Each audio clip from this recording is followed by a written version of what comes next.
Alright.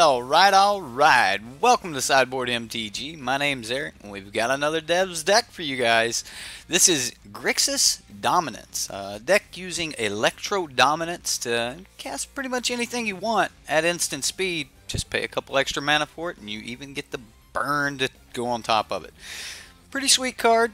Dev seems to like it. He built an entire deck around it, and we're going to be playing that tonight. Hope you guys like the show. If you do, give it that thumbs up. It's one of the best ways you can support the channel and doesn't cost you anything. Also, if you like this content, you want to see more of Dev's decks, you want to see his decks get some gameplay, then subscribe to the channel and hit that bell for notifications so you know when I'm going live. Alright, I guess I should also say, if you guys want to test these decks out, you want to play them yourself, check out manatraders. They're a rental service for MTGO. They also rent in paper, and they just changed their pricing and everything, so what might not have been affordable before could be affordable now. Also, if you do decide to sign up for manatraders, check the link in the description box below along with the coupon code Sideboard MTG Red, and that will give you 15% off of your first 3 months when you sign up. So we've got this sweet Electrodominance deck here, and we're going to go over the cards really quick. If you guys haven't seen Dev's deck tech, as always, check the information icon above. There's a link to his deck tech there. If you want to check out the deck list itself, there's a link in the description box below. Just click show more, and you'll be able to get it. Alright, let's get chat up here. And there's one other thing I wanted to talk about before we really got into it. Just a little bit of news for a lot of people playing MTGA. For those of you playing on Arena and you've been using MTGA Arena Pro, know the website is it is going to be back up. I know a lot of people were telling me about the website, and this just seemed like a decent little piece of information to pass on. But they did get a denial of service, which basically, you know, the ping of death, ping attacks. So they were not corrupted. There were no breaches. Everything's explained if you try to go to MTG Arena Pro, and it'll let you know. But your accounts are safe if you did link your accounts to your MTGA. And the accounts are safe. They are working on restoring. At least the company did have a backup. Otherwise, they wouldn't be able to restore. Some information is going to be lost. Basically, anything that happened from the corrupted portion until the last backup, that information will probably be lost just because of the way things work. Don't 100% quote me on that, but if you check it out, they're saying that they'll post on Twitter and keep this page updated, and should be back up February 13th, which is tomorrow. So shouldn't be that big of a deal. But just letting you guys know that your information may not be tracked for the next couple days if you guys are playing this. So, all right, let's wait a minute. We got a couple things in chat here. Michael Pitts, do I think Nexus of Fate is not fun? Depends on what side of the table you're on, man. If you're the one taking all the turns, then you're taking all the fun. You know, there's only a limited amount of fun that can be had in a Magic game, and the person playing Nexus of Fate is planning on taking 100% of that fun. So yeah, it can be fun. It can be a lot of fun, and especially in paper. I would prefer to play it. I would prefer to play it if I was in paper. I don't really like going through all the turns and everything on Magic Online. It's not as cool. But when you're just going through your deck and you're drawing all these cards, drawing cards is fun, okay? And when you take an extra turn, you at least get to draw an extra card, and you get to untap with all your mana. So yeah, Nexus of Fate is fun. Do I think it's healthy? That would be a completely different subject altogether. I'm not for sure if Nexus of Fate is healthy in certain formats, mainly the best of one format. I think that in the best of one format, it should probably be banned. However, if they did ban it in best of one and they didn't ban it in best of three, then that would create a whole new category of a ban list. And if that did happen, or that shall come to pass, you know, that sort of thing, then they're probably they're probably going to have to do something about red deck as well, because I actually think red deck's more oppressive in Best of One than Nexus of Fate. If you're playing with some negates or something like that, and they're trying to do like the turbo fog thing, and you're putting pressure on them, and they're going to fog the big turn that you would kill them, and you can just negate that, you're going to be able to get past that. Most of the good decks are splashing blue for a couple mainboard cards, Hydroid Colossus. But that means they also have access to negates in their sideboard, disdainful strokes, things like that. You know, pretty much all of the good counter spells. You know, you have access to those, and those will give you a really good answer in games 2 and 3 versus those Nexus of Fate decks. So those of you that are worried about Nexus of Fate, play best of 3.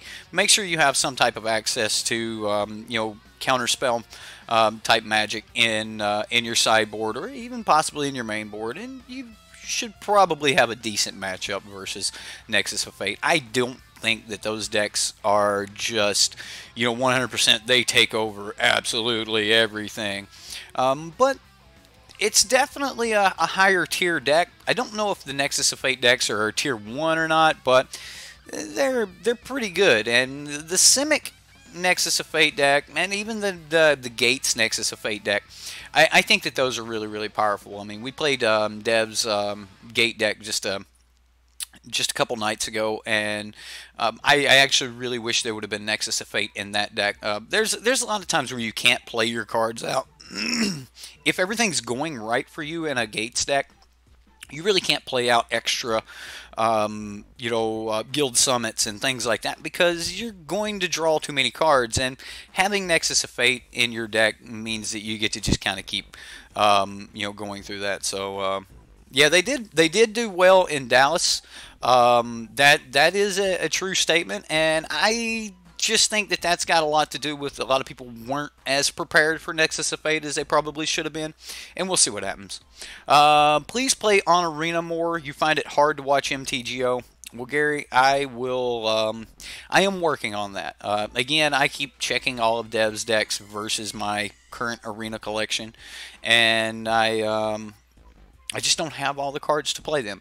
So as soon as I have the cards to be able to play with you know, play on Arena, then I will play on Arena. Any deck that I end up with that, or any Devs deck that I end up with that I actually have all the cards, I am going to be running that on Arena. I was 3 cards off of being able to run the Gates deck on Arena, so you know, you guys will have some Arena gameplay here fairly soon. I plan on doing a mass pack opening, you know, to assist my collection here, sometimes towards the end of the month, if all goes well. We'll see though. So again, I am working on Arena. I know a lot of you guys are like, you know, hey, let's play Arena, and I will. I am working on it, but the cost of buying an entire collection, and remember, I play a lot of Devs decks, so I have to have all of the cards, all of the you know, weird cards that may or may not get play. For example, you know, I'd have to spend 4 rare cards to have Bedazzled. You're not going to play this in most decks, so this would be 4 rare cards that would be played in this deck and not in a lot of others. So again, I am working on it, but we'll go from there. So yeah, I've got to have all the cards, including the bad cards. So that's that's an issue with me playing Arena right now. Again, you know, we just now hit 5,000 subscribers. Thank you, Dev. Thank you very much for all of the Devs fans that have joined the community. And, you know, the shout outs from Dev, they definitely help. But you know, word of mouth from you guys as well, you know, that helps out a ton. That like button, you know, all of that helps, and thank you all for helping us get to 5K. I do plan on doing the 5K Q&A here some point this week, where it's basically we're just hang out with the streamer, and which is me, and you know, you guys can ask pretty much anything you want. I'm not going to promise that I'll answer all of your questions, but you know, we'll go there. Did I hear about Witch King Nexus loop on Arena? No, I did not. I did not.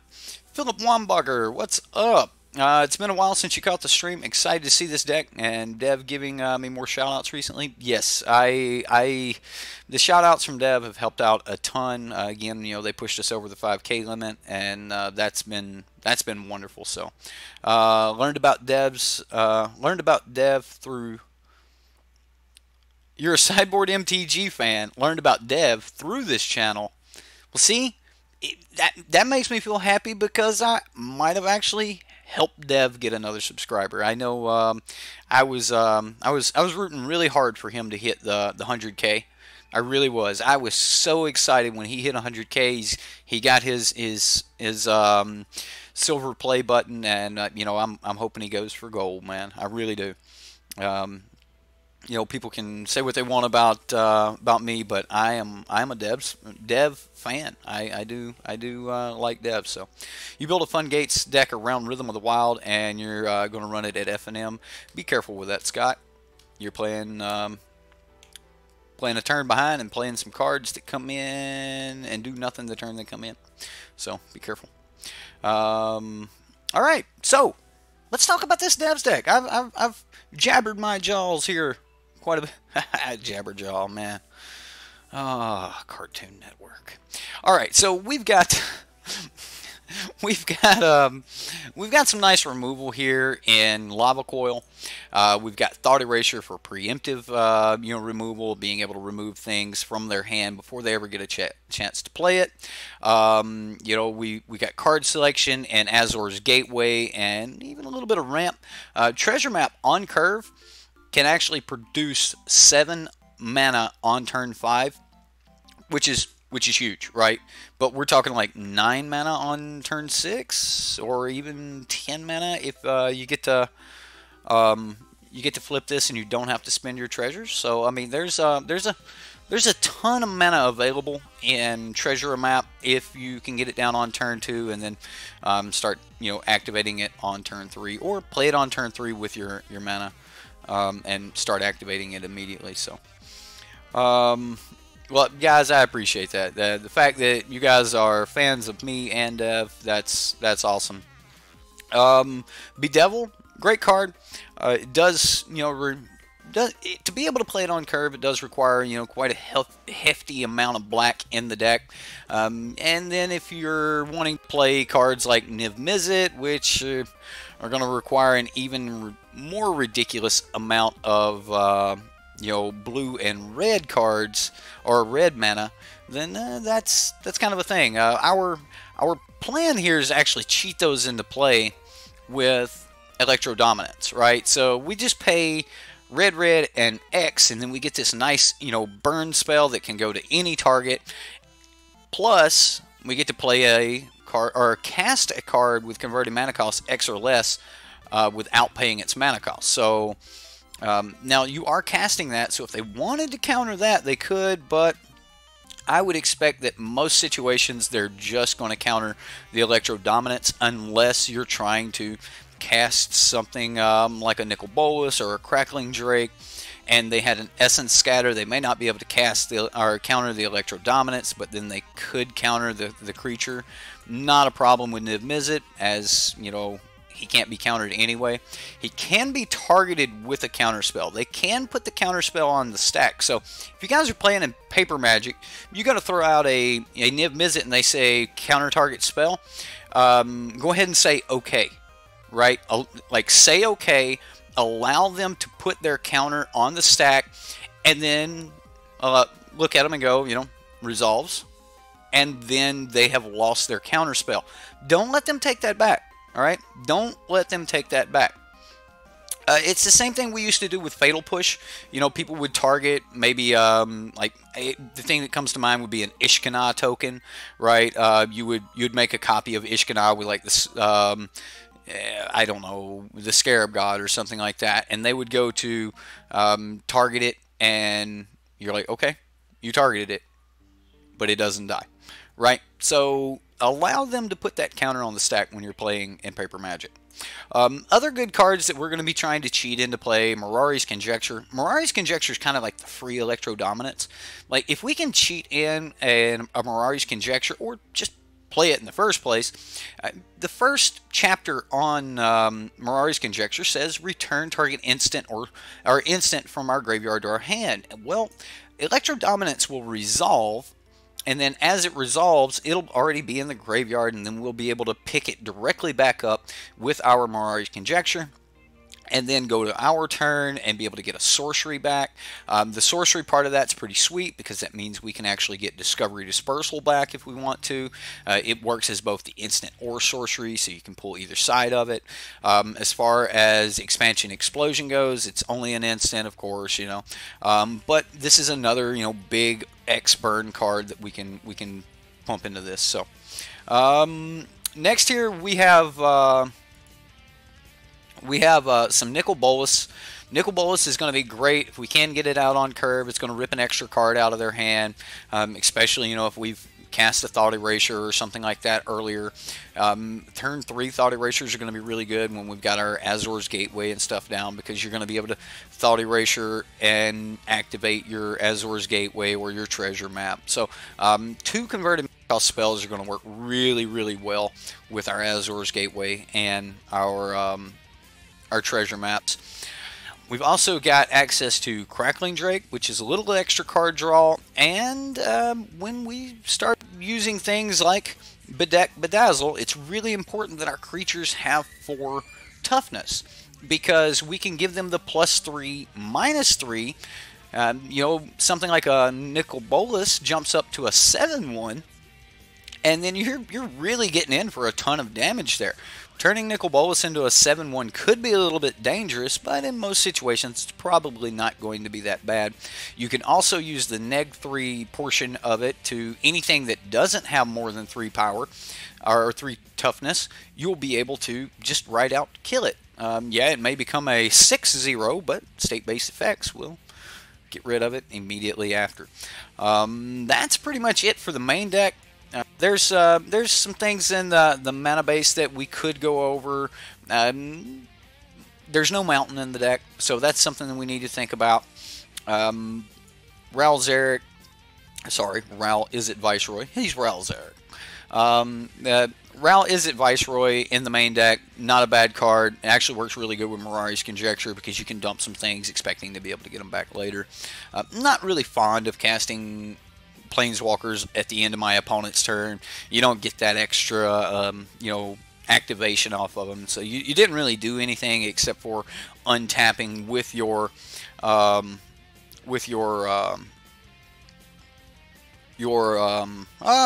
untapping with all your mana available, then activating Ralzeric. So that works pretty well. So Spell Swindle's a really good card. It is. He got banned though, right? Who got banned? Who got banned? This guy by the user Witch King was just using Nexus of Fate against the streamer over and over with 4 of them left in his deck. Didn't change the board state at all.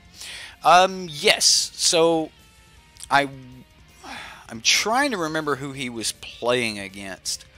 I heard about that. So in Paper Magic, you actually have to progress the game, right?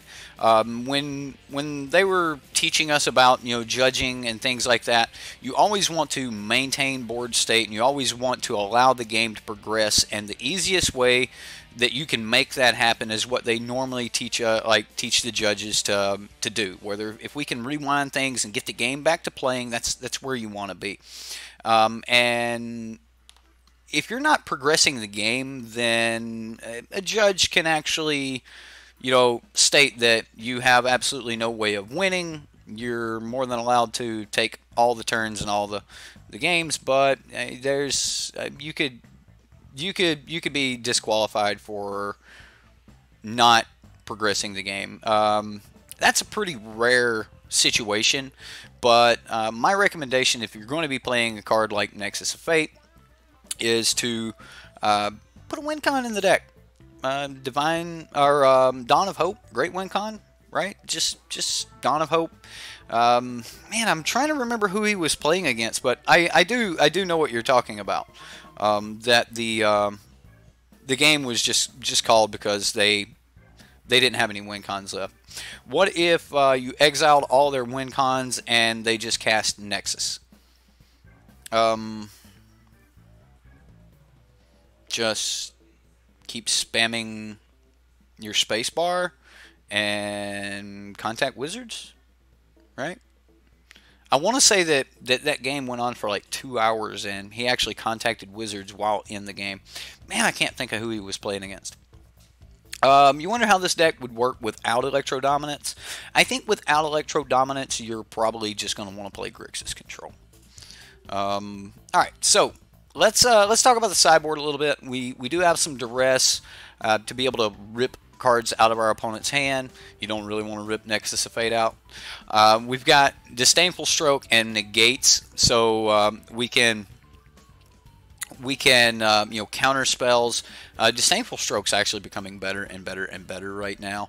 Not necessarily main board worthy and in multiple, you know, copies, but it's a pretty decent card.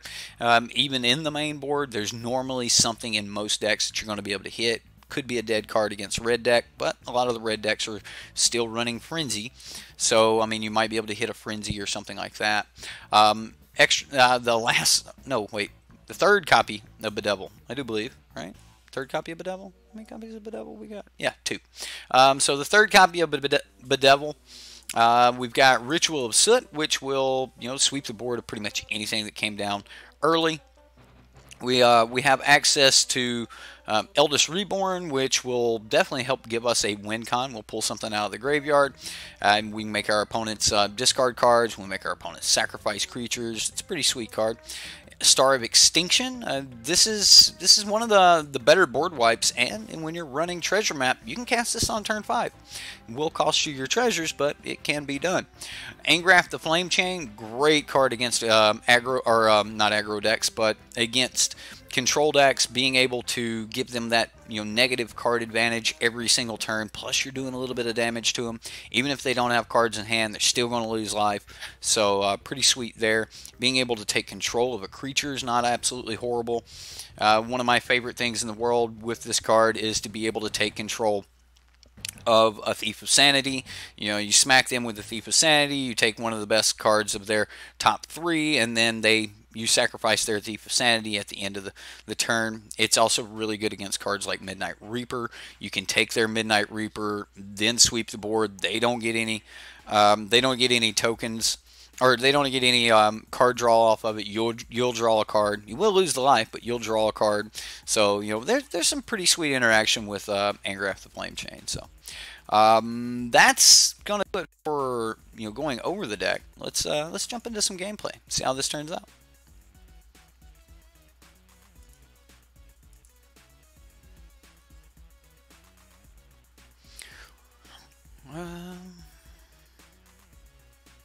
Well, you exiled all their win cons. Curious why you didn't just exile Nexus of Fate. I mean, I understand, but I'm just curious. Man, this looks like a decent hand. I mean, we've got some nice control elements as long as our opponent is, you know, it doesn't matter because we've got some draw spells and we can. Seems fine. I actually wouldn't have mind having a couple copies of what's the, man, I can't even think of the card right now. You guys got me thinking about Nexus of Fate. Oh, the 3-mana enchantment that you draw a card, they discard a card, when you surveil, you get it back. Disinformation Campaign, right? Because you could Electrodominance Disinformation Campaign at the end of their draw step before they go into their main phase and actually just lock them out. And then if you could surveil or something like that, you might be able to do some good stuff there. All right, so I could go ahead and kill this, but I'm going to Thought Erasure this turn and just take whatever's best out of their hand. And then, plus we'll have a lot more information, and we can catch up on killing this with, ooh, what do they have? Incubation? Man, no art. Here comes the art. Alright, so they got Benthic Biomancer, which is a merfolk. We'll be able to pull that. Ooh, they do have a Spell Pierce, so they would be able to protect. They would be able to protect it. Incubation, Congruity, we don't have anything we're worried about them destroying. Plus, I mean, if we can deal with their creatures, that 3/3 Frog Lizard might just kill them. A Kamina Speaker. I think that I'm actually going to take Benthic Biomancer and go from there. And I'll put that in the graveyard. So yeah, we'll just take the Biomancer because I don't want them to play it and then put a 1/1 counter on it just instantly with Deeproot Elite. Here, if he plays out his Kamina Speaker, let's go ahead and get rid of. Let's get rid of those. So there's a Silvergill Adept, which means he gets to draw a card. He may end up with another land. Now we can deal with this Deeproot Elite, and he is going to put the +1/1 counter there. That's fine because we can, as long as it doesn't get much bigger. Ooh, keeping up the Spell Pierce. Well, that's fine. That's fine, opponent. He does still have a Kamina Speaker. If I play...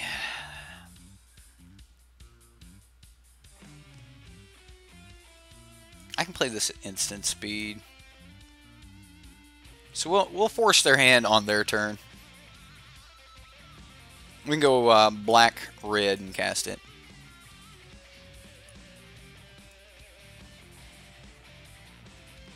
I almost just, Discovery Dispersal, looking for something better, but... Alright, so Incubation Congruity.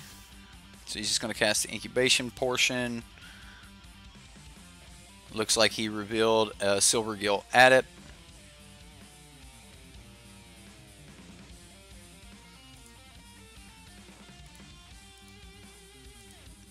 We're going to go ahead and go for it. Make him cast his Spell Pierce here. This way he won't have enough mana to cast the Kamina Speaker. If he can't cast the Kamina Speaker, it means that we get to kill it with our second Bedazzle.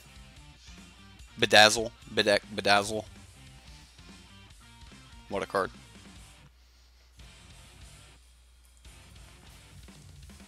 Ooh, he's going to put it on the Silvergill Adept. Well, we're going to take 5.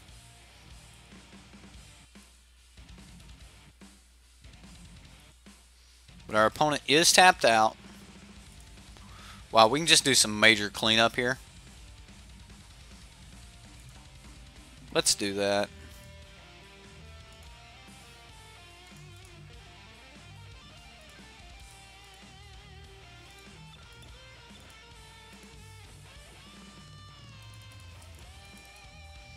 So we'll just clean everything up, pass back to our opponent, so we take a lot less damage. I mean, he's going to have a Kamina Speaker. Kamina Speaker is just going to get the +1/+1 as long as he controls another merfolk or an island. Whoa! He drew...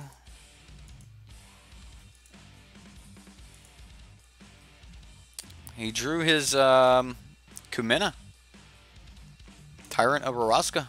I feel bad about playing that Lava Coil now.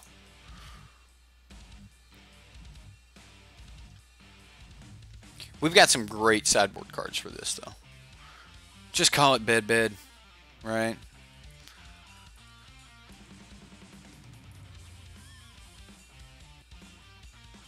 Okay. Well, I'm gonna... I want both of these. Top.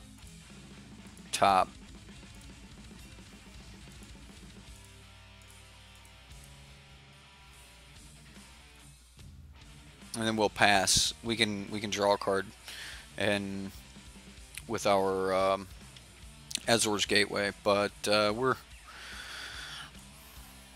we've got 5 cards in the graveyard, so we can play Ral, down ticket, and kill the Kamina.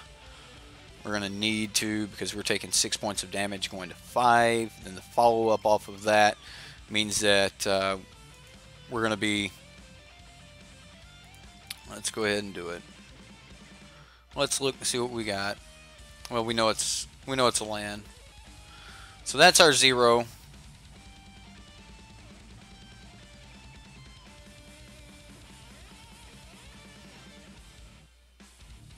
Alright, come on, Ral.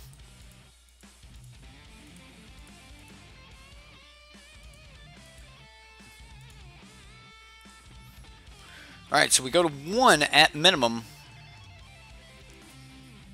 We could be dead. But we may just be at 1. He may actually send some damage towards Ral Zarek. He is going to send some damage towards Ral Zarek. That's not bad for us. Our sideboard does have sweepers, so that'll help against the Merfolk deck. Wow, really?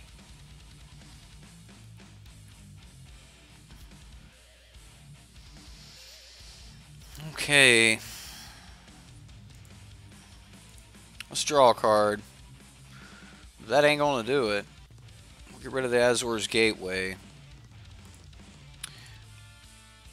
We'll leave up. Yeah, we'll cast like this. Electrodominance, Thought Erasure. Okay. That's gonna do it. Use Dispersal? Well, we'd still be dead. I mean, we used Dispersal. He's still got 1 card in his hand, so I mean, he could get rid of the worst card that he had. It wouldn't have saved us. So, I mean, Dispersal would get rid of the Kamina, but we were at 3 and he had 4 power on the battlefield, so that's not going to help. Alright, so we definitely want to keep our removal. We also want to keep our creatures. Thought Erasure is good.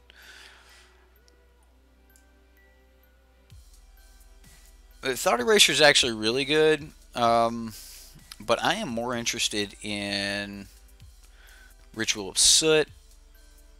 Angrath's probably not going to be bad. Star of Extinction's probably not going to be bad. I mean, Star of Extinction is going to be really, really slow, but not horrible. I think I can peel back on a Niv Mizzet, even though Niv Mizzet's going to be awesome. Maybe even 1 Mirari's Conjecture. Like, peel back on a few of the gimmicks, and I'm going to peel back on an Expansion Explosion. I'm going to keep the Electrodominance in, which is the biggest gimmick, but it is X-Burn towards any target, so we could always just X-Burn something if we needed to. And it's a lot cheaper than trying to X-Burn with an Expansion Explosion. As far as other cards that I might want to bring in, Bedevil would be definitely an interesting choice. Maybe even take out an Azor's Gateway for the other Bedevil. Like, just some of the slower cards I want to take out and, you know, add a little bit more removal.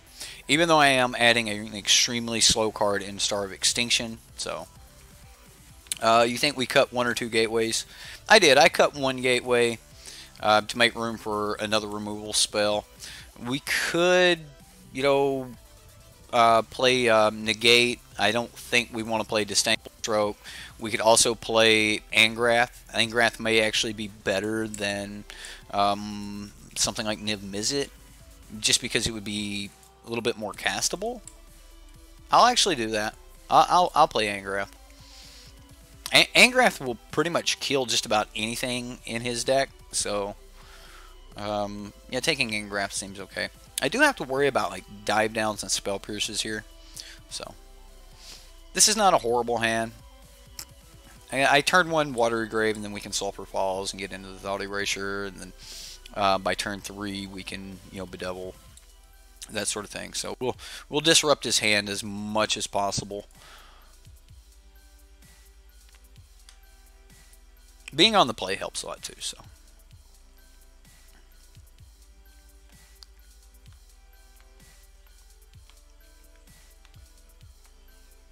You feel like this is a Saffron build that I'm up for? Or up against? Could be. Alright. Black, blue. See what we can take. Okay, he only has one additional land.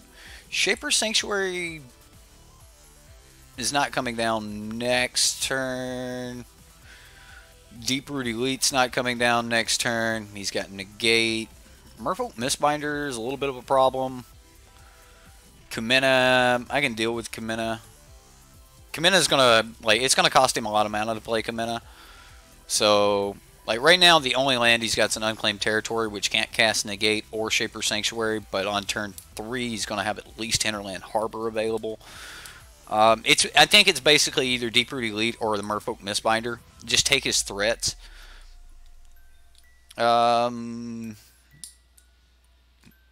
Deep-Root Elite is more likely to be able to be cast next turn. I'm going to take it. Watery Grave, do I want that? Am I going to need another land right now? I'll go to the graveyard with that. You just like how Merfolk is a thing, though.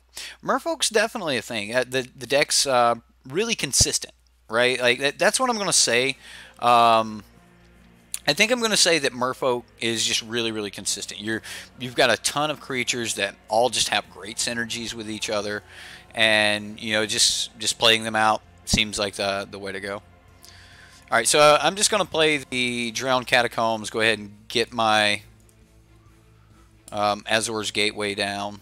We can activate Gateway and get a little deeper in the deck.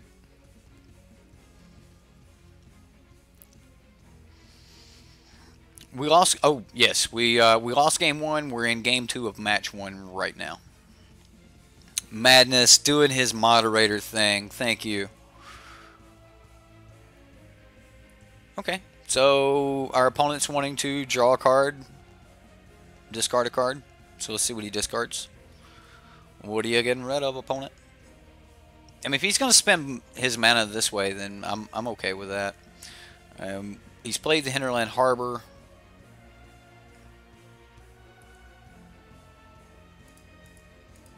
I'm just going to go ahead and activate so I can pass the turn. That seems fine. We know we have to keep the Lava Coil for Kamina. We're getting there on the Nib Mizzet. I'm not getting rid of Nib Mizzet right now. Bedevil seems good, but I think I'm going to get rid of the Bedevil.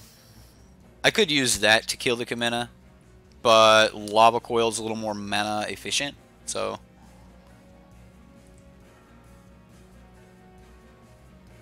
There we go. We'll just go tap land. We can leave it tap. I'm going to go ahead and Azor's Gateway now, so I know a little bit more about what's going on. Angrath. Angrath seems decent. Although, I'm not getting rid of my extra land right now. I guess I could. Like, something tells me I need to be getting rid of Nib Mizzet here. But if I land Nib Mizzet, our opponent is in some major trouble. But next turn, we can actually Angrath if our opponent plays Kamina. And Angrath himself is going to do work.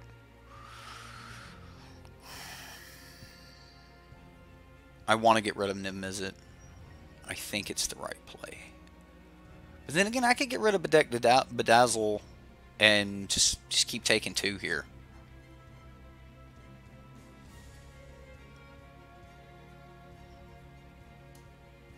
Seems brutal, doesn't it? I could get rid of the land and just hope that we pull a land. Bye, Niv. Feels like the right play.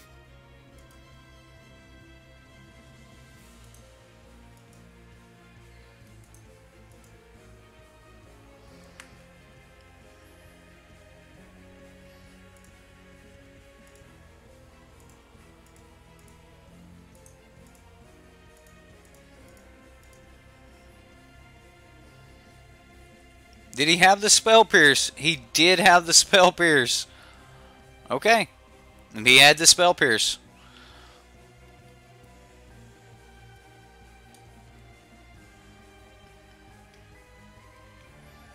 I may feel really bad about this now. Shaper Sanctuary. He's just going to keep up negate. Okay. Well.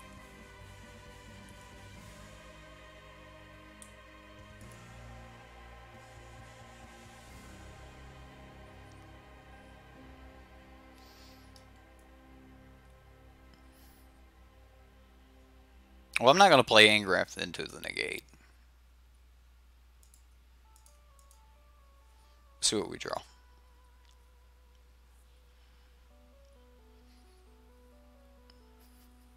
One, two, three, four, five.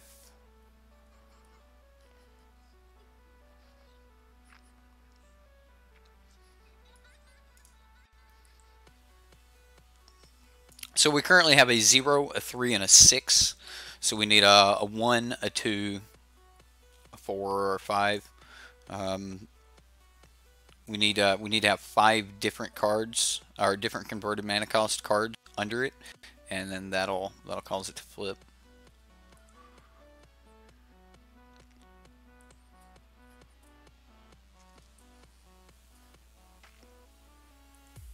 Another Biomancer.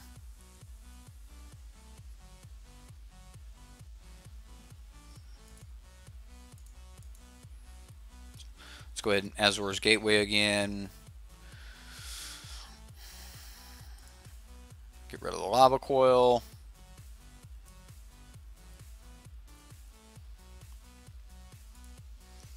I'm gonna force his hand on the negate.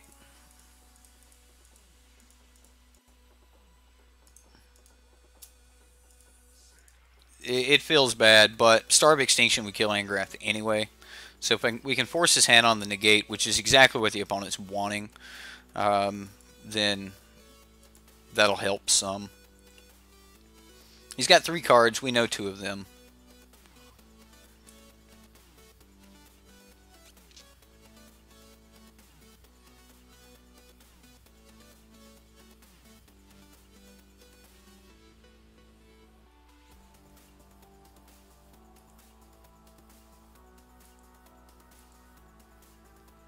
Big hit here.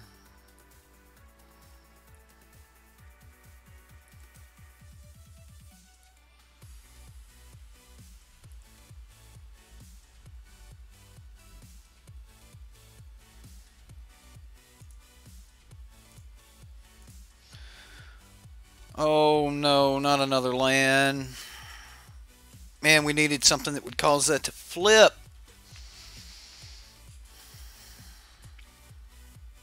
I'm not paying the life for the Blood Crypt. We're dead. Just dead. I should have saved more of the removal and just went after the removal. I was going for trying to play around Shaper Sanctuary, and it just didn't work. It just did not work. The Spell Pierce is pretty much what got us. So, yep. Good job. Good job, Merfolk. Right. If we would have drawn a way to flip, we would have probably been able to sweep the board, and like we'd have been able to do some really things. So it wouldn't have mattered like if I had played tapped or untapped. It basically just not being able to flip that meant that we were screwed by Spell Pierce or there's probably 1,000 ways I could have played that differently and done better. I was trying to play around certain things and instead of just playing straight out, and yeah. Gateway didn't flip, so there we go. Should have cast Star of Extinction instead of digging. I was worried about him holding up a Spell Pierce. Not good play. Yeah, Martini. That happens sometimes, man. Play around one thing, trying to next level your opponent, and your opponent like just beats you anyway. That's a lot of land. I mean, we can pitch him with the Azor's Gateway. Red, red, red. It's a lot of red. But we got black, black. We'd only be one black from a Niv. It's a lot of land. I'm going to pray that I can just pitch him with Azor's Gateway. Maybe I'm not so worried about flipping Azor's Gateway. Alright, so we'll play Steam Vents.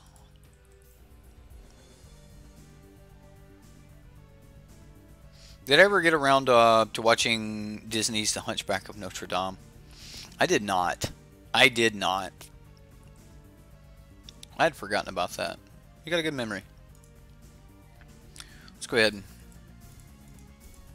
we'll get the Gateway down. Next turn we can Dispersal and activate Gateway if we want to. Control makes one play sideways. It does.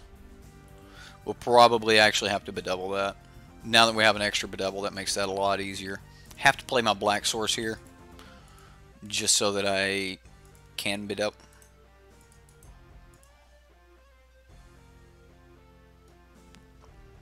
It's instant speed. I'll pass. Maybe I should have bolted the bolt the bird, you know, kill the Lana Werewolf. Maybe that should have been the play.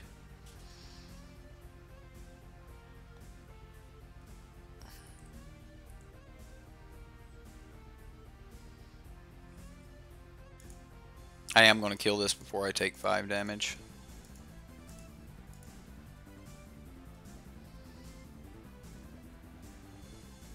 I think Treasure Map's better in this particular deck. This deck's very mana hungry, and I think that Treasure Map would be better than Azor's Gateway.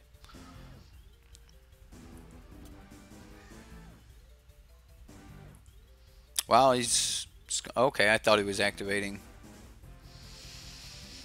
Alright, I'm going to play the Soul Balls because I do want to get an activation here. It's a land. I'll get rid of Steam Vents. I've got 3 red on the battlefield already. He's going to have a ton of mana. We can pass though. I could have went bird. You know, kill one of the creatures here. Oh, he's just going to swing with everything.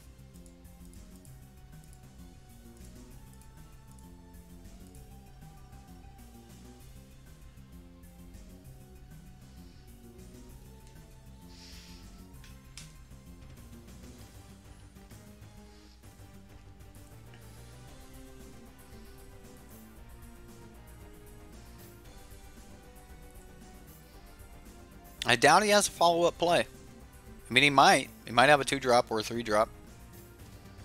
Another Lana Werewolf. Scurry. So we're definitely at a point now where we could start burning his elves, but I'm not really excited about that. I'm also not excited about playing my Dispersal, knowing that I might be wanting to get rid of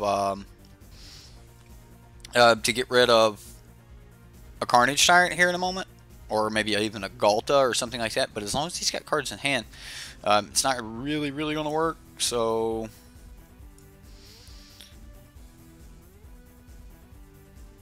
I wish this would do 2 damage to any target. Just 2 damage to any target. Destroy target non-basic land, 2 damage to any target. That would be great.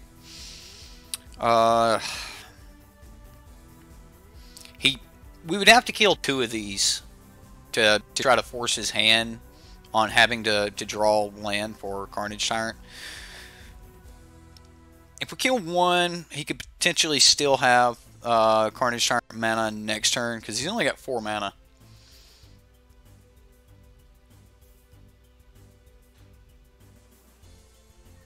I'm going to pass.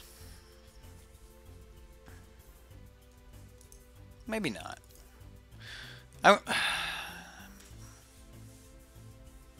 Like, should we have drawn there? Ooh, he has red.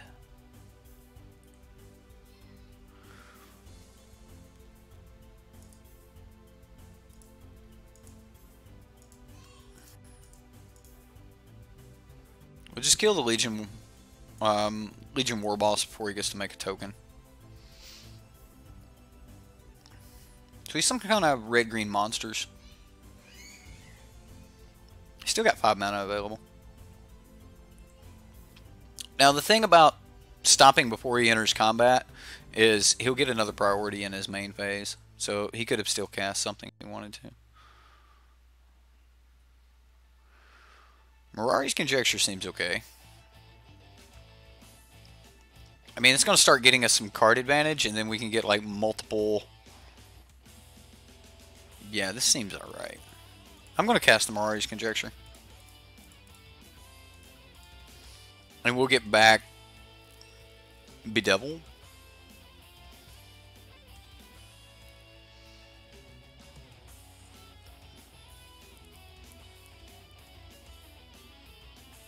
This might have actually been really bad because I'm not going to have a sorcery to get back.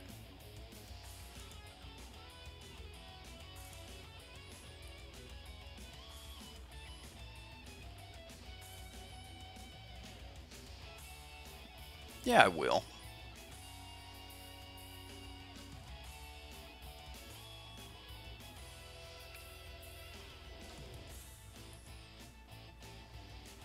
We'll stop in our upkeep and cast Dispersal. Maybe you'll actually play something here. No?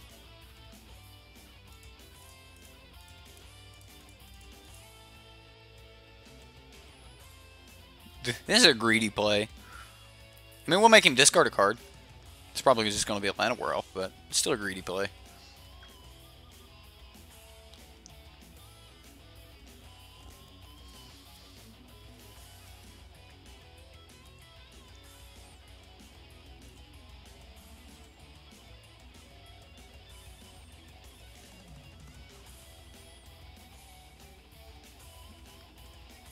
And next turn we could do some really mean stuff to him.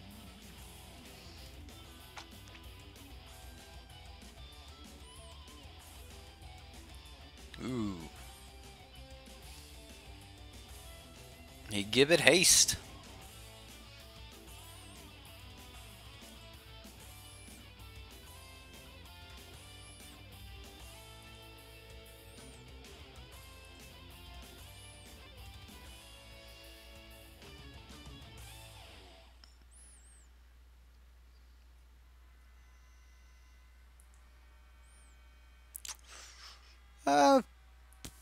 I mean,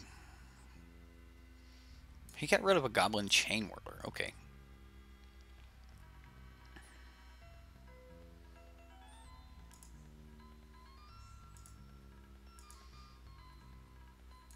Cancel. What am I doing? Let's go ahead and draw.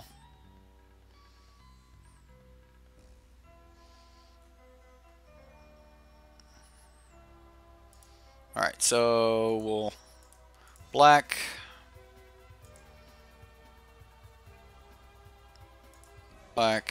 red, copy it, copy will target another Llanowar Elf,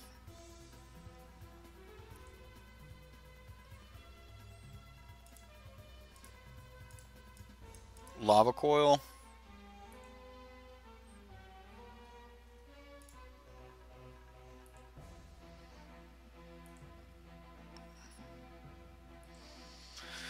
Alright, there's the big Mirari Conjecture turn. Yeah, still slinging spells, man. Still slinging spells. That's pretty good. I'm going to go ahead and play out the Bolus.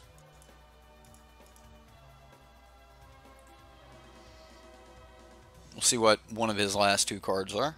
Another Goblin Chain Whirler. Okay.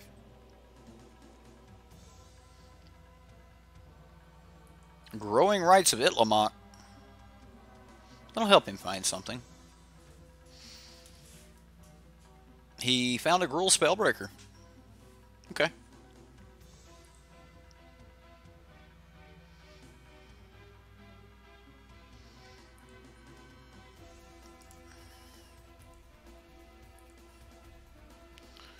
Go ahead and start swinging.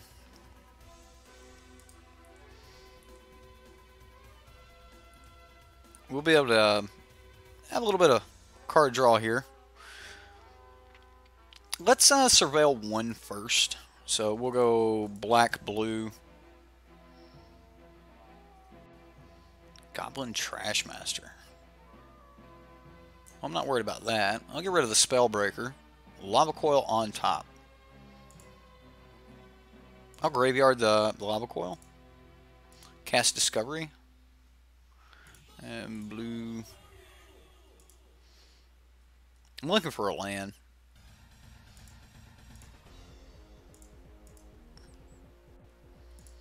And this leaves... Oh. So the better play would have been to stack them the other way so I could play the land tap this turn. So I could flip Bolas next turn. I think we're going to be okay though.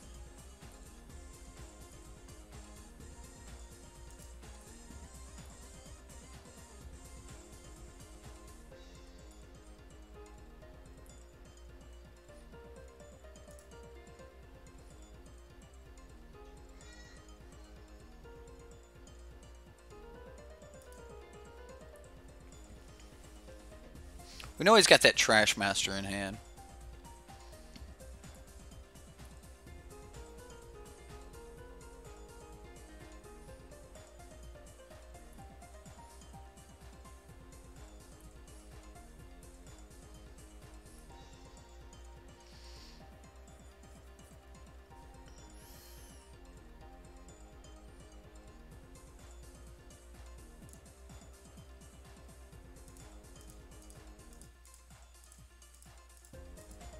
Just make him discard a card here.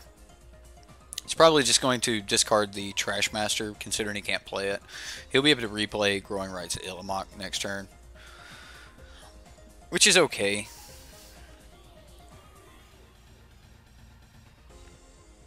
That's a thing. It's definitely a thing. I'm going to do that thing. Yep, we're going to do that. That's a thing.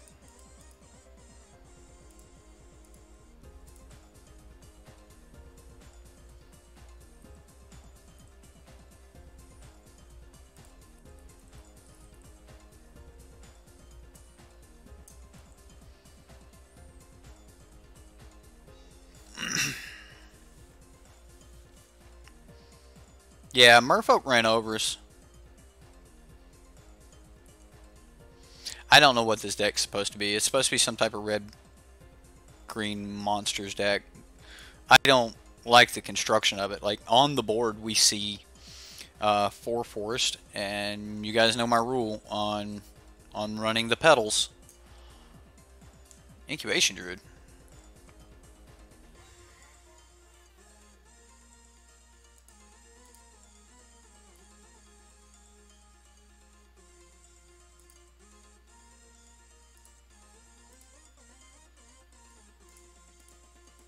Now I'm just being mean.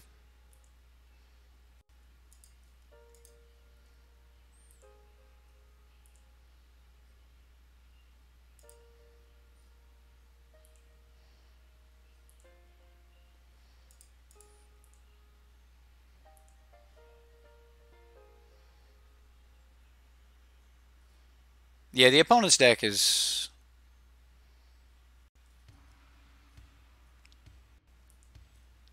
I don't know.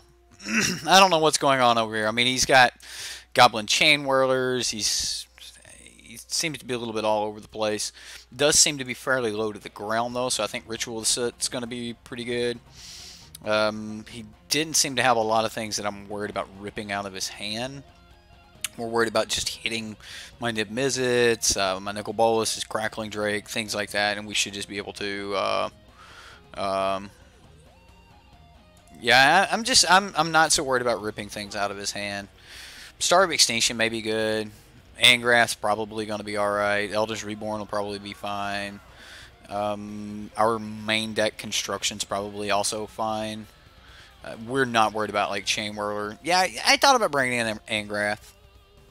Like, just take out a Gateway for Angrath. I could do that. Yeah, I'm just going to run it like this. We didn't see anything else. I mean, the opponent could have, you know, Carnage Tyrant, stuff like that. It's also, there's a really good chance that our opponent's just building with the portion of the collection that he has, and that's a thing as well. So, and we'll turn one Steam Vents and then go from there.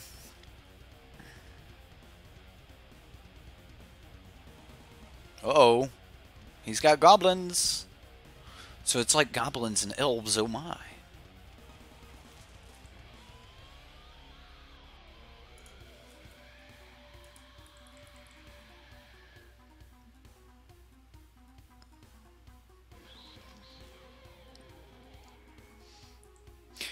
Question is does the opponent ever... Maybe he's hustling me. Playing real bad in game 1 and then game 2, 3, he just murders us. That could happen. Let's find out. Let's see what he's got. Let's see what he's working with.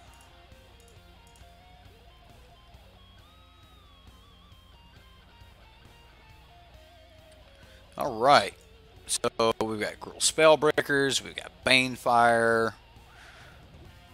He's got no other land as of right now. Banefire seems to be like it would be mean. If he keeps hitting land, then Banefire will be mean. I'm not necessarily worried about Gruul Spellbreaker. I mean, maybe I'll take one of the Gruul Spellbreakers, but not both. I mean, like, well, one of them we're just going to bedeck, probably. If he hits land, he's probably going to give it haste. Maybe he'll know not to give it haste. I don't know. I'll take a Spellbreaker. Azor's Gateway on top. Sure.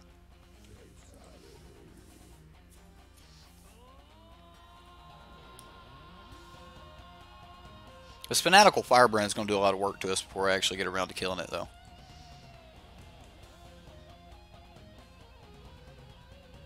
Looks like the first dual decks just meshed together.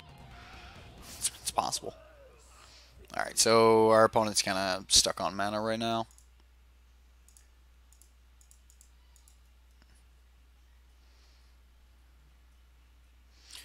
Mr. Tolston, you bought an 80% blinged out Esper Control with new playmat, sleeves, deck box, dice, and loyalty dice, $660. Here's 7 mana to flip Bolas. All right, I'll flip Bolas.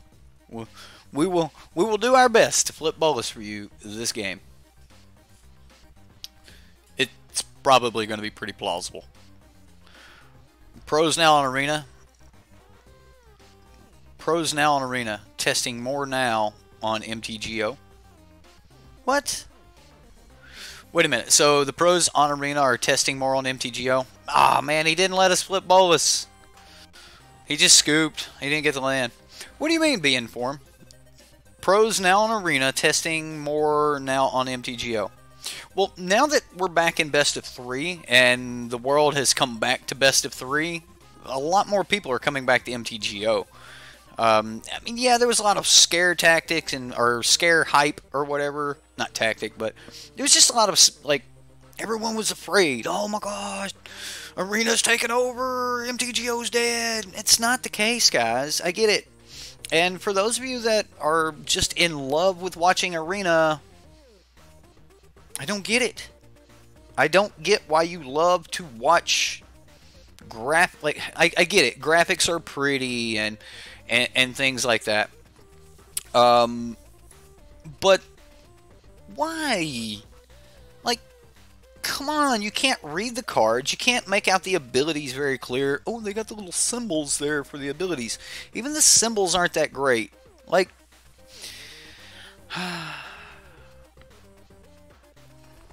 I taste with my mouth, not with my eyes. Right?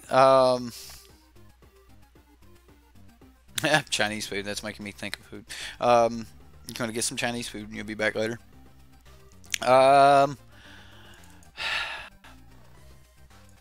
Play the cards. The cards should be what bring you to brings you to Magic. The gameplay should be what brings you to Magic.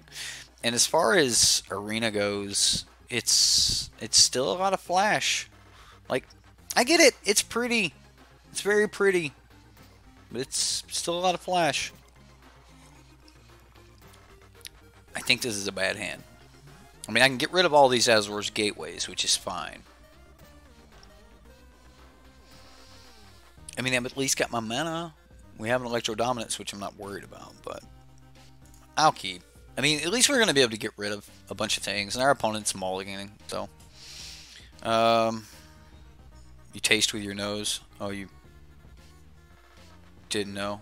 Your nostrils have taste buds in them.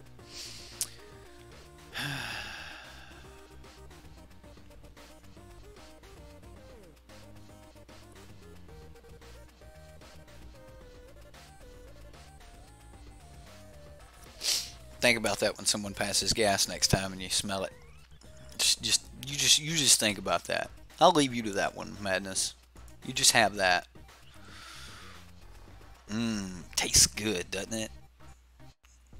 Instead of going, man, what's that smell? You just the future. You just tell yourself, man, that tastes. Oh. If you are in love with the looks of Arena, then I'm not for sure you like Magic. That might be a harsh thing to say, but that's my feelings on it. If you are in love with Arena, then I'm not for sure that you really like Magic. Like, so Magic itself is about, well, first off, it's a TCG. It is a trading card game. What's the one thing you cannot do on Arena? You cannot trade cards. Period. No trading cards whatsoever. That's a thing. I mean, our opponent's going to try to mill us out here, so every time we draw, we're going to be hurting ourselves. But all right, let's get rid of a gateway. Play a tap land. We do need to find a threat quickly. Another Psychic Corrosion.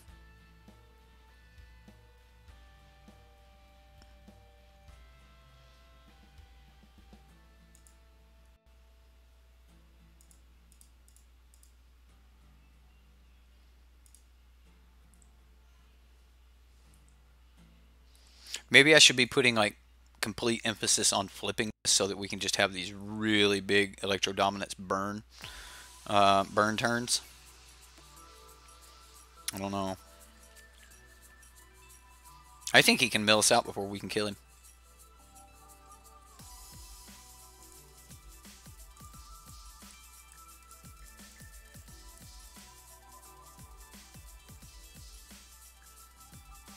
Look, another Electrodominance.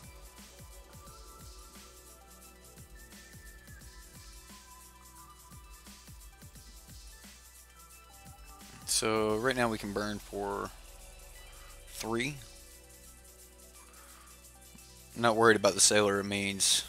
I'm worried about getting milled before we ever get to Sailor of Means.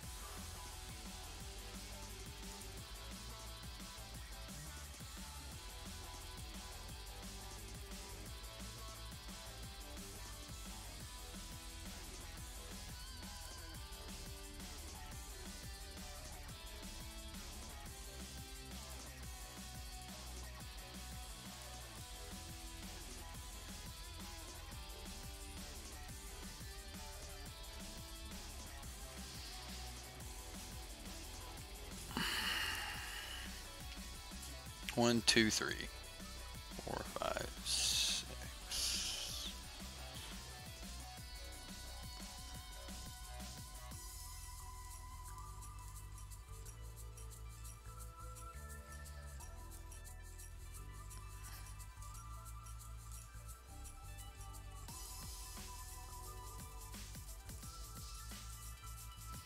$29 cards left.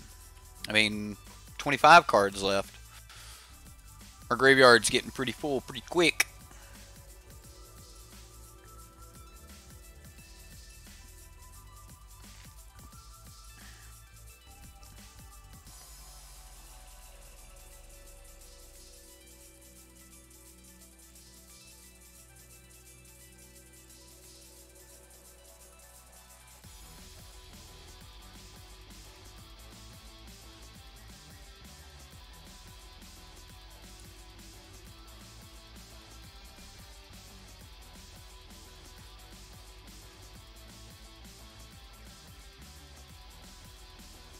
1, 2, 3, 4, 5, 6, 7. 1, 2, 3, 4, 5, 6. This will be 7. I guess no, and then we'll just play. Oh, I had to say yes there, didn't I? Oh, great. Alright, so he has all non-basic lands. Alright, so let's go. Like, how do we do this? I should have paid the 2 life there. I could have brought in Nib Mizzet.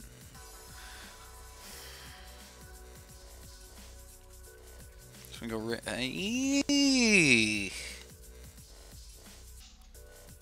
This is all just bad.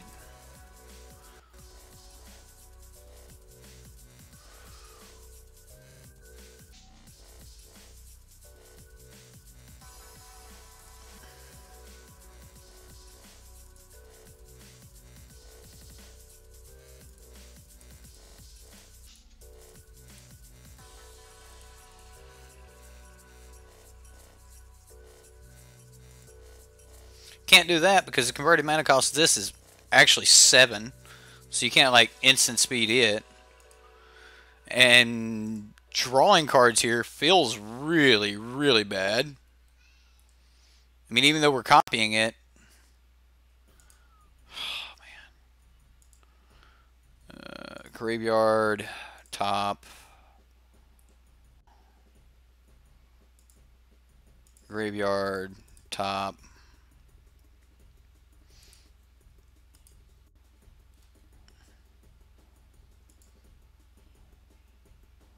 I can't even do that.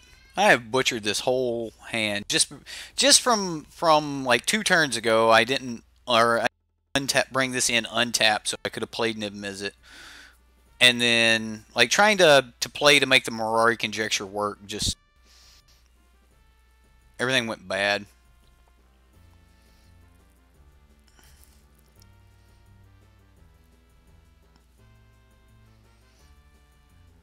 Whatever. I'm just going to pass the turn. I get Thought Erasure.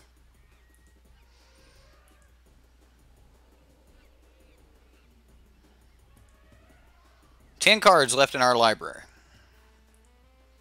10 cards.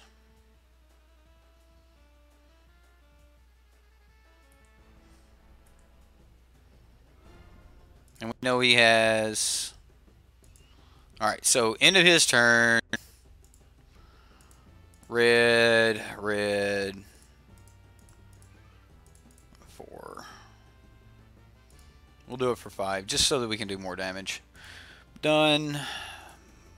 Cast Bolus. Bolus enters the battlefield.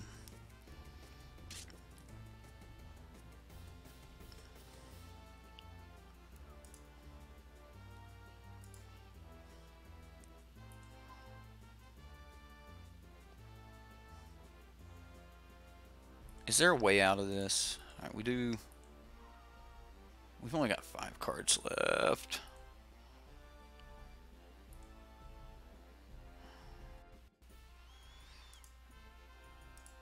One, 2.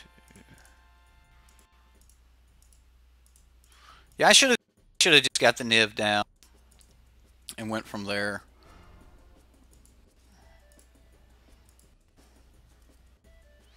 Crackling Drake, Ralzeric, Nib Mizzet. Alright, we'll play Nib Mizzet. Although he can selective snare Nib Mizzet. And I don't think we get to untap.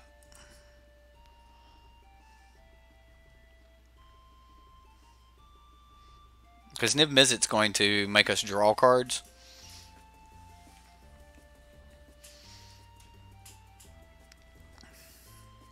Yeah. I've lost this for sure.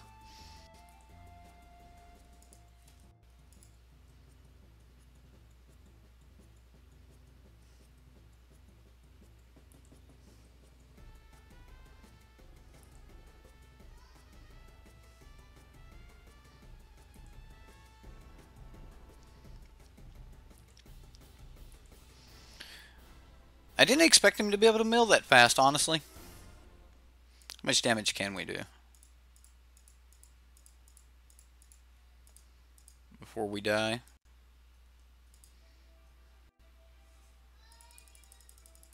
5. Yeah. Yeah, we were a few cards short. I should have played. I should have brought that in untapped so that I could have played the Nib Mizzet.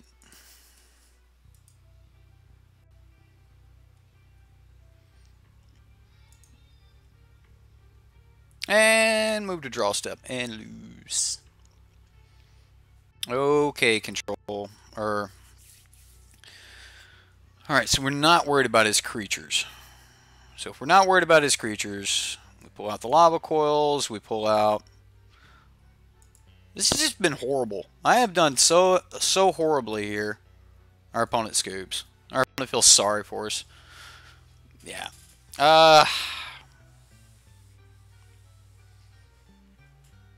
Yeah, it's that. I've played this so horribly. Like, I flashed in Bolus so that I could. I didn't have enough mana to flash in Niv. It takes what? Oh, geez, 8 mana to flash in Niv.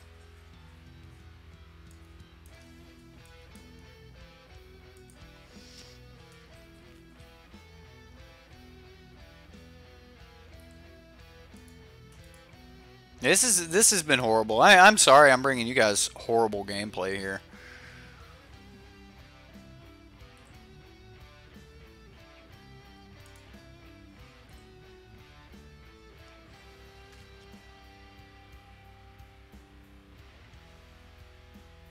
How much longer we got? We're in game 3 right now.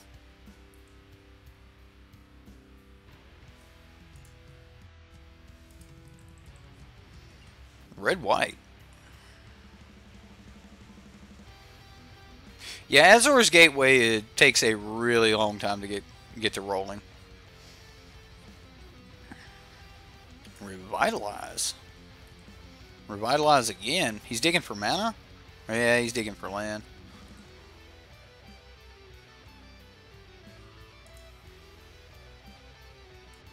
We're not doing anything.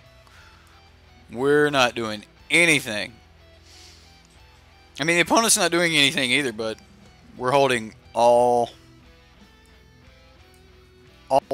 removal spells, and our opponent's over here stuck without land.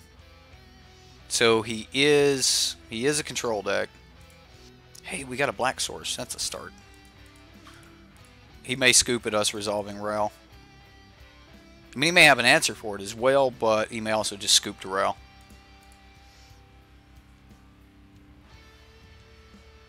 I'll take the Thought Erasure.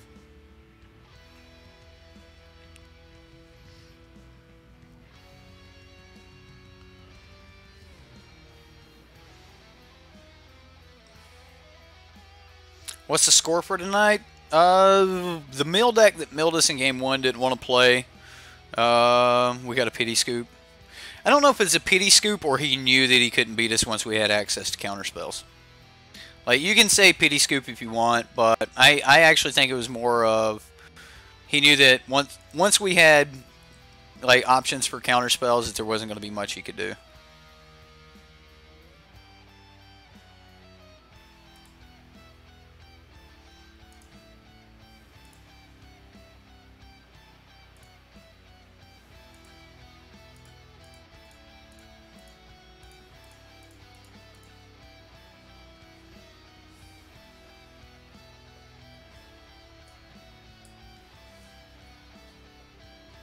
He's going to counter it.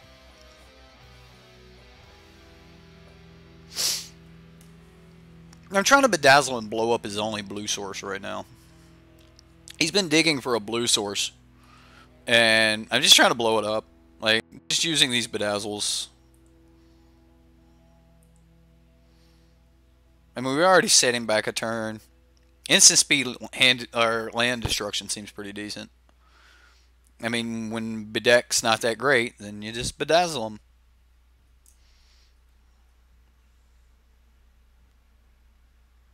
Right. Well, he probably did feel bad for milling us and I made so many horrible mistakes during that mill.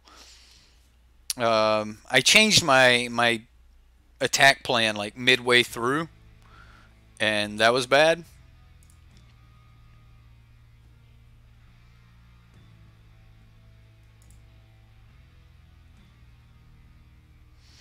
All right, blue, blue.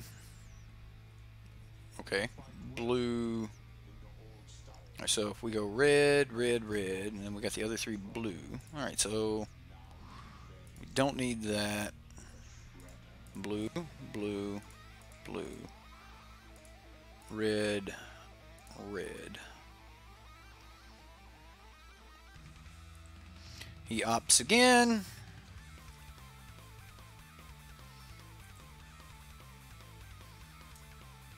He cannot beat this. If he can't get rid of Ralzeric this turn, he is dead. Like, even if he can remove Nib Mizzet, he cannot beat the Ralzeric's emblem. Right? Daddy's home. That's a Jim Davis thing, isn't it? Look at that. So which one do you get rid of, opponent? Fight with fire on Niv.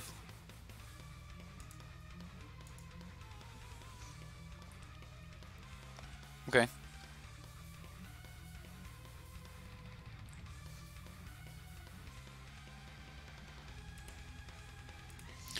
Now we got an emblem. This emblem... we emblem... And he skipped. Or he just scooped. He scooped to the emblem. He cannot beat the emblem.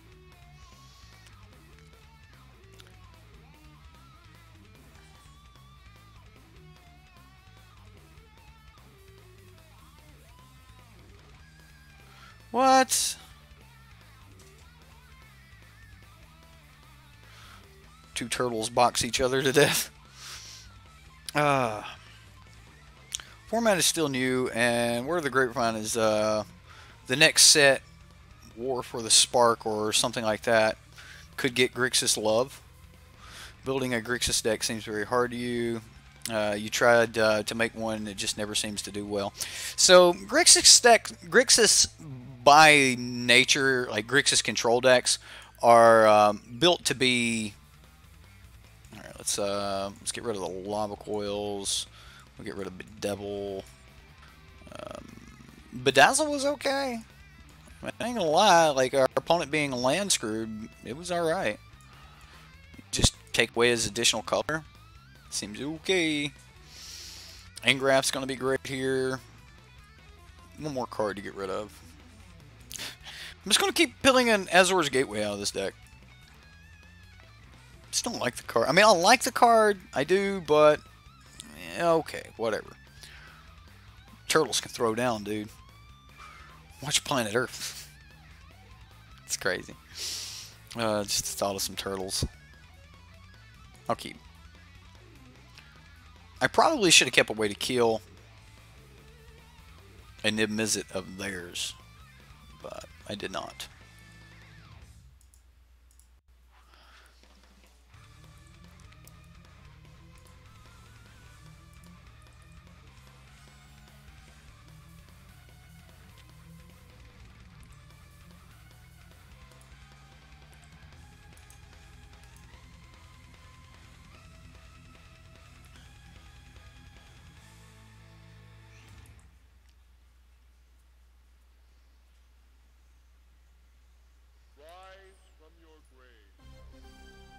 Is he digging for land?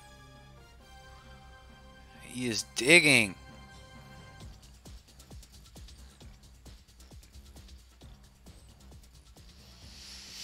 I gotta repeat that. I once saw two snails battling to the death. Told my friend they were slugging it out. He doesn't know that snails and slugs aren't the same thing.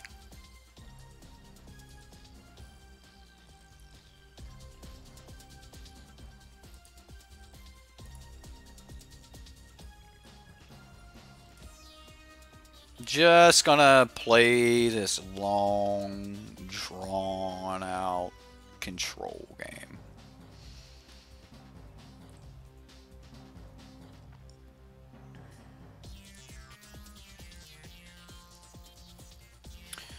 Yep.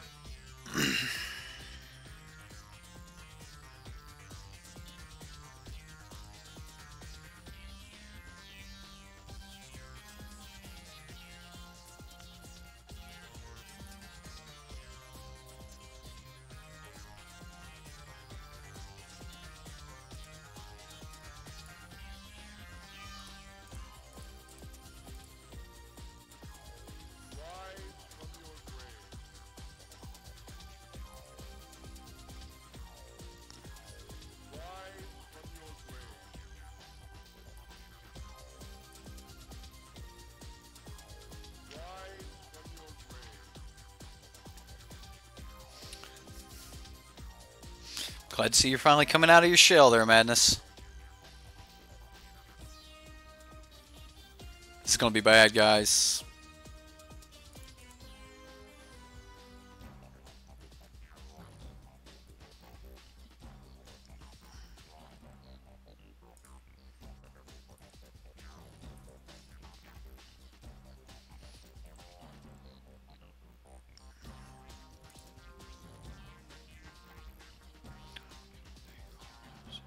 We're getting there.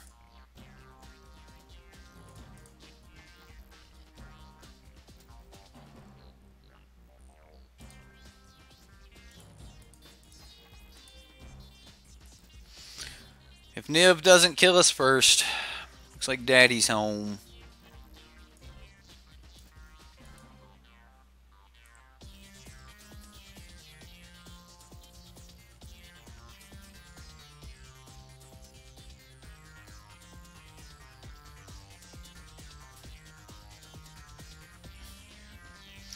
Feeling a little salted about these snail puns.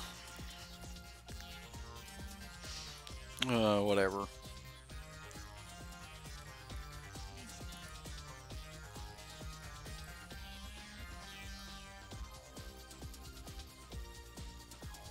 Please give me something good. Oh, man.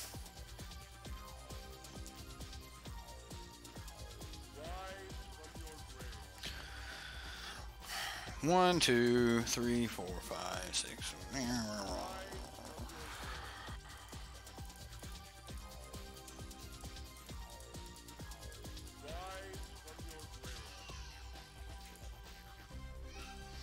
Gotta do what you gotta do to kill old Nib Mizzet, right?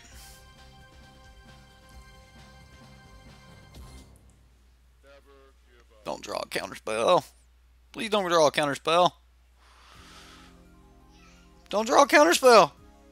Alright, he's flashing by Chemist's Insight. He's digging. He's digging. Come on, don't get a counter spell. No counter spell. No, don't do it.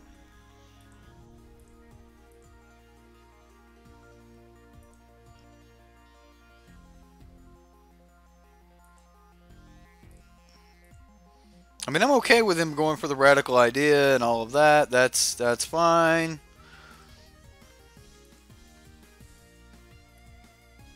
As long as in the end, no, Niv dies. See, that felt bad right there. Oh, what's up, Urahara? Was that can't be right? Maybe. There is a single explosion in the deck. Oh, he brought in Legion Warboss against us.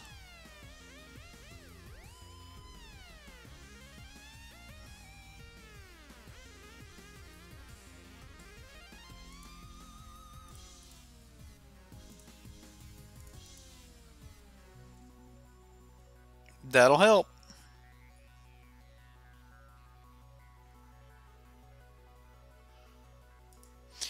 I guess anything I'm worried about can also be taken out with that.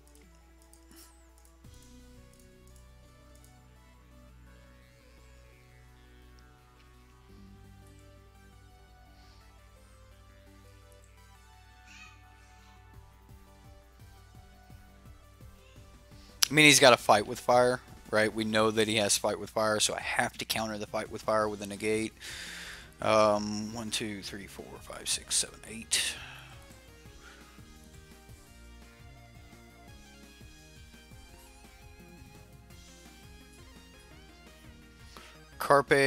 Carpe Nocturne? Seize the Night? Come on, man.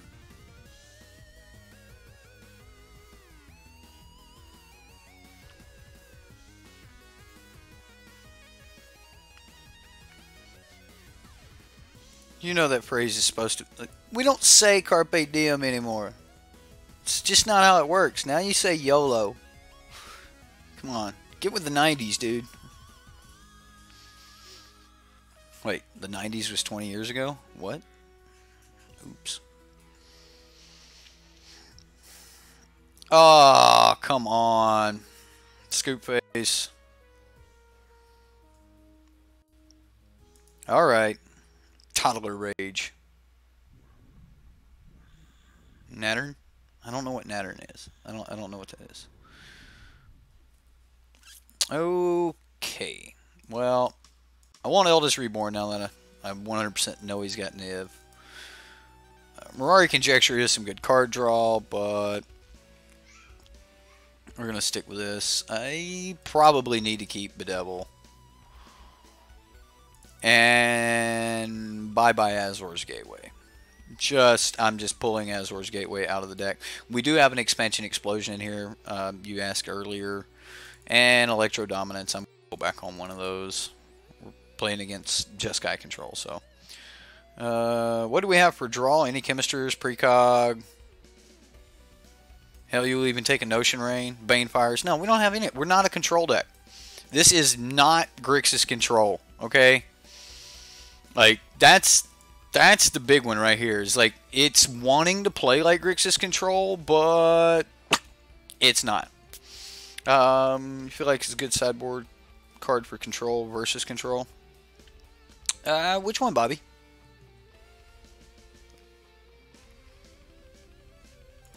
Alright. Oh, the Amulet is a good sideboard card versus control. Possibly. Like, I'm not opposed to the Amulet. Yeah. No point taking the life. I am highly interested in Thought Erasure. Oh, I should have paid the life. Oh, whatever.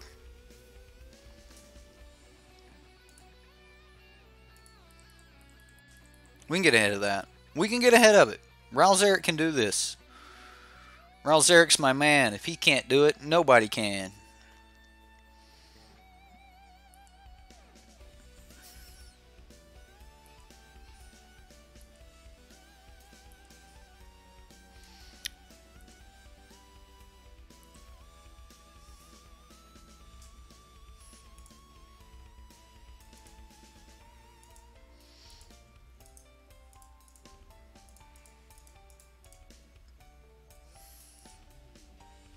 I'm sure he has a Fight with Fire here.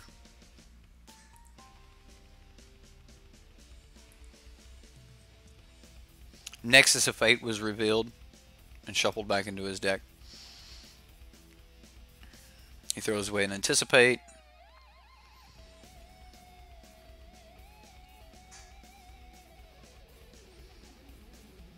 And Ixalan's Binding.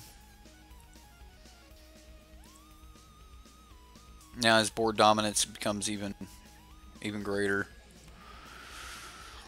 This is going to get really bad.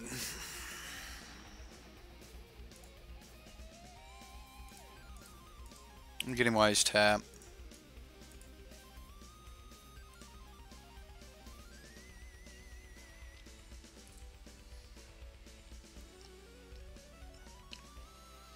The good thing is we don't have 4 Nicol Bolas like most of these type decks.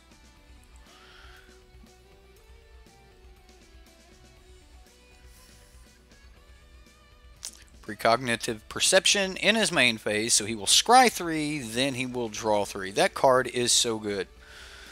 You always play the Piper Life against control. Always pay the life versus control. Yeah, I guess it was just a greedy play to not pay the life.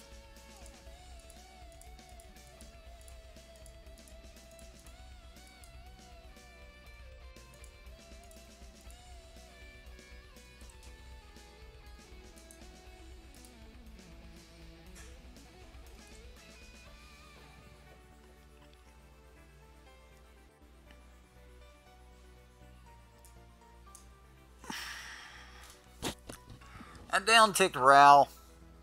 And I didn't have to... oh, man. I'm going to shame scoop. Guys, I'm very sorry. This has been a horrible, horrible showing of Dev's deck. Try it yourself. Play it yourself. Let me know how it works out for you. Just, I don't know. The deck, the lines, whatever. I just couldn't see them. I just wasn't there. Yeah. Like, it was, yeah, I was just playing way too greedy. I don't know. I don't know what was up with it's definitely me, right? I just didn't have good gameplay. Some nights you're on it, some nights you're just not.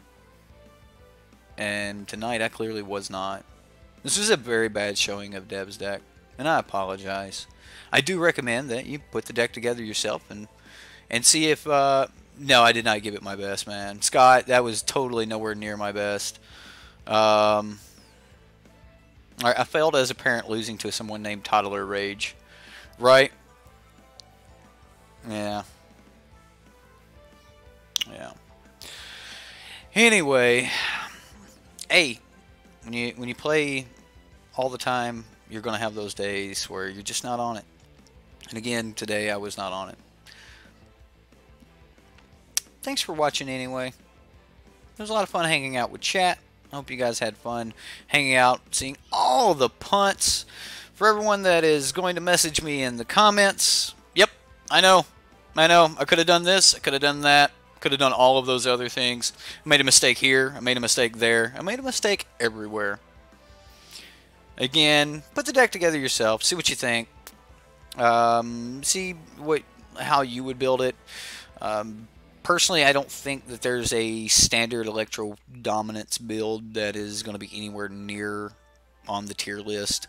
The card would have probably been just better placed as, like, I don't know, like the deck wants to be control, but it's not control, and if you try to play it like control, then you're probably not going to do well. So, yeah. Please don't take this as yeah, you know what, just whatever. Whatever. I goofed this one up. Right? The content is free, so forget them. Well, thank you, Scott. That's a hell of an outtake on that, like, or outlook. Like that's a good way to do it. Content's free. If you don't like it, watch something else. Did I see the 18 land Dino deck? I looked at it. I think he got lucky. I think he got really lucky. I wouldn't take an 18 land back to F&M. I wouldn't even take it to F&M. That means, like, that should say something. Like, I would not take an 18 land deck to F&M. And I was the guy that was taking Pia's Revolution to F&M, right? Like, I would top 8 with Pia's Revolution. But I wouldn't take an 18 land deck to F&M. I just wouldn't do it. What do I have to say about this deck? Try it. Check it out yourself.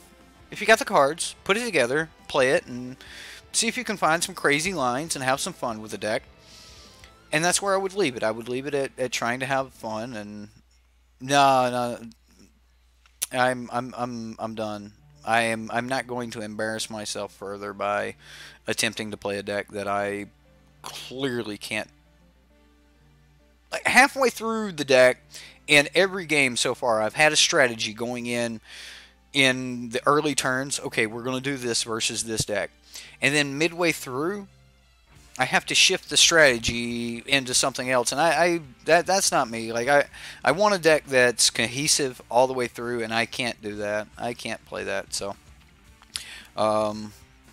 yes, But your mono red probably tops out at 3 converted mana cost with maybe 1 or 2 4 converted mana cost cards. Maybe 3 copies of Frenzy if you're that build.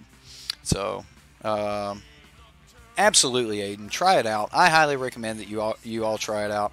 I would shift the deck more towards control, and I probably wouldn't even care about the Electrodominance that much, right? Like, if you build a good Grixis control deck or Grixis mid-range deck with Niv Mizzet, and by the way, when you're running Niv Mizzet, run Treasure Map, right? Treasure Map with Niv Mizzet is 100% a must. It gives you 7 mana by turn 5. That means you can turn 5 your Niv Mizzet and still hold Dive Down up, which is the way I would play it, but I don't know. Yeah. Yeah, maybe I need to mull better. Maybe I definitely played very, very loose. So I know a guy that will talk to you about Grixis if you want to hook up. Yeah. If you want to talk about Grixis, there's a guy named James Clugston. He shows up in chat a lot. The man is absolutely fond of Grixis control decks. Can tell you pretty much every card that he has tried, every card that he has not tried, what he likes and what he doesn't like.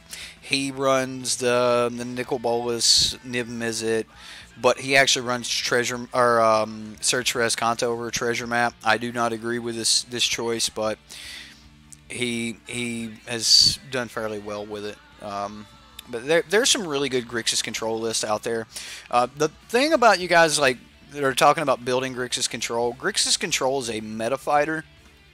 In most situations I have ever played Grixis, it's always been a meta fighter, and it's not one of those decks that you can build this week, go top 8 your FNM with, and then play the exact same 75 the next week. You will have to adjust a couple cards, whether you're just adjusting some cards from the main board to the sideboard, or you're adding some additional cards to the sideboard, or something of that nature. The big deal there is, as the meta shifts from week to week, you'll need to shift the answers in your Grixis control deck.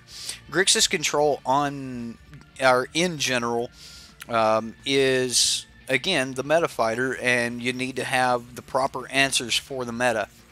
So when building a Grixis control deck, think about the exact decks that you're going to come up against. Think about what is your what are the likely turn 2, turn 3, turn 4, turn 5 plays from your opponents. Think about, do I have the answers for these highly likely plays? If people are going to be playing, a particular card on turn 3, how are you going to answer that on turn 3? What is your answer for their entire strategy? Like that sort of thing. And you need to adjust your Grixis control deck accordingly. So, when building Grixis control, don't feel real bad when you put a couple together and you're like, okay, this didn't work. Okay, this didn't work. This didn't work either, and then you keep coming back at it. It's not like where you have Jeskai where you say, hey, this is the 75. This has generic answers that'll answer just about everything. Grixis is normally more tailored for a specific meta. So don't take one that you played really well with online to your local FNM. You need to know what your opponents are playing at FNM, or a good likelihood of what they're playing, and kind of go from there. So. Read the comments way back. Guy said he got into Magic because of that South Park Magic episode you kept asking me to check out. I have seen South Park the South Park Magic episode. Yeah. Cock Magic. Yeah. It was pretty good. If you rage over deck building and tweaking, TCGs aren't for you. Man, that's probably a thing. You're just a free-range chicken, aren't you? Yeah. Yeah, the World of Warcraft episode for it's pretty good too. Question. Here's a question for everyone still in chat. Who's playing Apex Legends? Who has tried Apex Legends?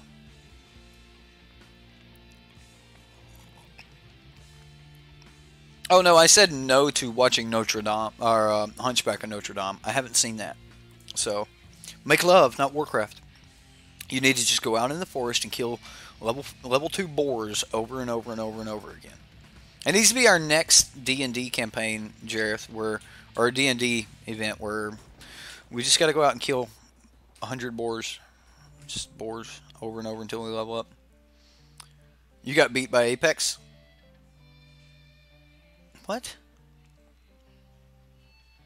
You haven't? It looks cool. Don't dirty yourself with battle arenas. You haven't tried it yet. Totally fun when it happens, but haven't been super successful. What? Apex Legends. It's a battle royale game. It's free to play. It's like the new Fortnite. Yeah, I'm going to say it's the new Fortnite. It's the new Fortnite, PUBG, Call of Duty. It's like Halo. It's like Borderlands. It's like Titanfall. All of those put together, though. You'll play Smite, though? Okay. Too old for that stuff? Fair enough. Yeah. Seen it. Not impressed. You're waiting on that magical type royale you keep seeing previews for, but never remember. Spell casting over guns. Oh my god, that would be awesome. I want that. A spellcaster, like Wizards Battle Royale. I am game for that. Let me see that. Just looks like a worse Titanfall to you. You need to play it, man. It's good. It's better than Fortnite. It's better than PUBG. It's pretty good. Yeah. Anyway, that's all I've got for tonight, guys. I had a lot of fun. I hope you guys had fun. And we'll see you next time. Mr. Tolston? Yeah, look. Spellbreak? Is that the name of it? Spellbreak? You hit your fingers. You saw gameplay. Also not impressed. You should try it. You should try it. If you played any other Battle Royale game and you liked it, you'll like this. It's real simple to use. So, anyway, yeah, I want to see this game, this Spellslinger game. Spellbreak is if that's the name of it, then I've got to go look this up. Spellbreak. I will look this up because to be a wizard, run out casting my spells. Man, that'd be cool. I always like some World of Warcraft PvP. Yeah, the arena was good for me, so I liked it. Yeah, I'll check it out. I'll check it out. Thank you. And Spellbreak must be gruel. Oh, madness, man. The jokes. You're being very punny. Ever try Sea of Thieves? I did. Sea of Thieves was interesting. It was okay. Yeah, I really like the idea and the concept of a battle royale without guns. I think that would be pretty cool. I do. So, guys, I'm out.